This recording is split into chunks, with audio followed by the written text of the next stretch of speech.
Hello, I am Maggie Richardson and I'm going to walk you through our introduction to business. The introduction is designed to give an insight into the requirements of starting a new business and also helping you to set up in the initial stages. The subjects we cover are: business, is it for me? How do I find a business idea? Do I need a business plan? And lastly, what do I do next? It is divided into two parts, but you'll find out as you go along. Okay. Business, is it for me? That's the most important question.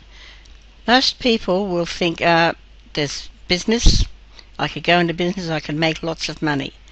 It doesn't necessarily follow along those lines. Sure, you can make a lot of money in business, but not every business and not all the time. So it's not for everybody, but we need to consider some of the things. First of all, are you willing to take risks? Now, I'm not talking about gambling here. I'm talking about a calculated risk. That means that, will I buy this stock? Will I go into this market? Is there enough customers for me? And that sort of thing. So you need to do some research so that the risks are minimized and then work from there.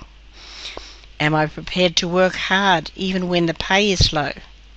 You may be getting a lot of money coming through your business, but until all the bills are paid, you don't get paid. So that's the one thing you must remember. You are the last one to get paid, and it could be quite low. Have I got supportive family and friends? You need people around you who are going to support you and say, come on, you're doing a good job, or to help you with advice, and not necessarily uncalled for advice, but advice, and say to you, come on, keep it up. Times are hard, but you can do it. Are you a self-starter? That means, are you motivated enough to get yourself out of bed every morning and keep going even when things are tough, even when you're tired?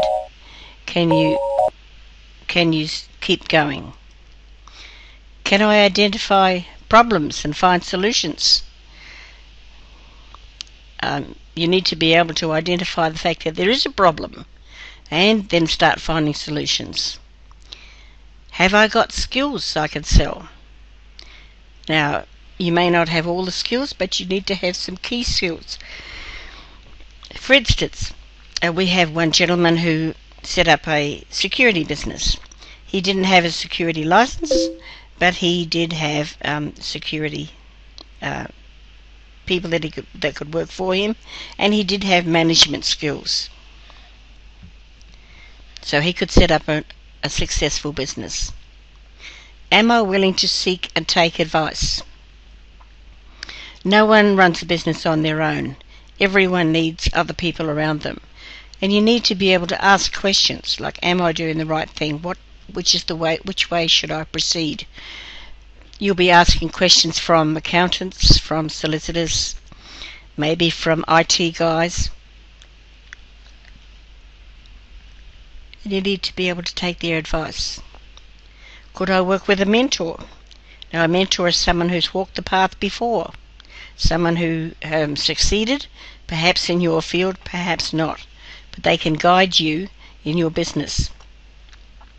Am I good at budgeting my time and money?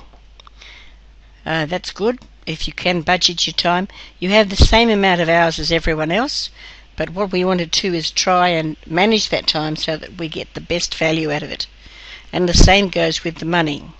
You need to be able to hold some money back to pay the bills that are coming in later.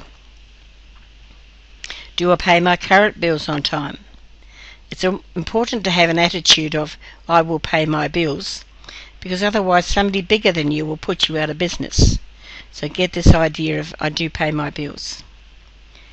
Do I have a network of contacts in the industry?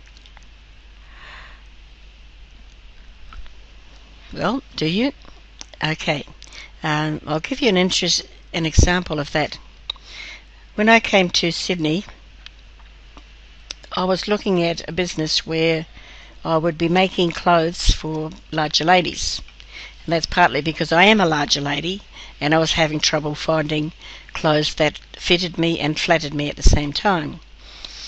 Now, I looked at my skills. I could see there was a need in the marketplace, but I looked at my skills and I said, okay, I can't do industrial sewing, I can't design, I can't cut materials, so that's really hard.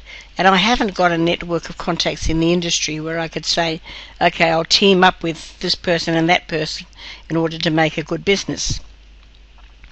So I had to let it go. It was not the business for me. It's still an opportunity, but it's not for me. Can I delegate?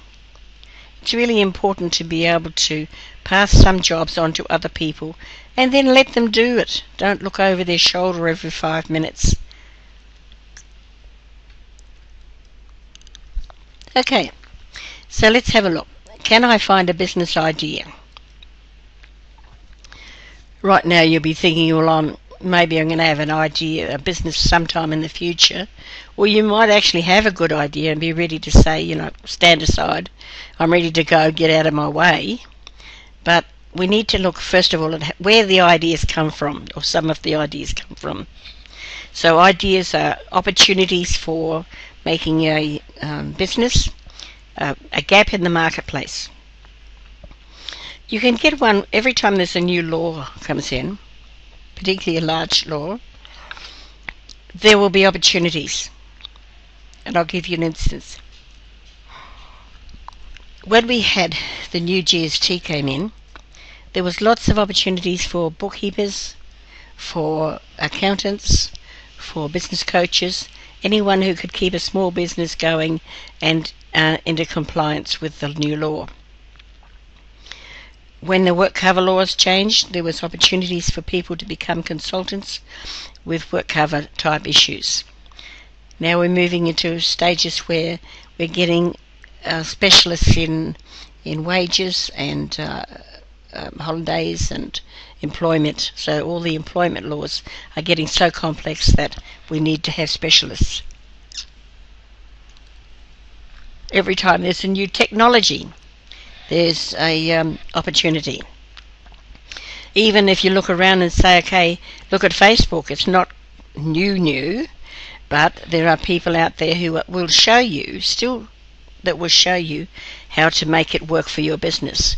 So there's an opportunity there. You'll also look at things like if you've come from another country, something that you had in the other country that you haven't got here could be bought in. And an example of that could be kava. So it's brought in from Fiji because people like it and they want to have it. So there's an opportunity there. And the last one I'm going to look at, but it's not the last one. The last one I'm going to look at is hobbies. So you could look at hobbies and say, okay, I'm interested in, say go-karts. And you could have a go-kart business and sell all the bits and pieces. You might have a place where people can come and play with the go-karts, and that could be your business. So what I need you to do is go to the website and print the business readiness test. Answer the questions and then come back.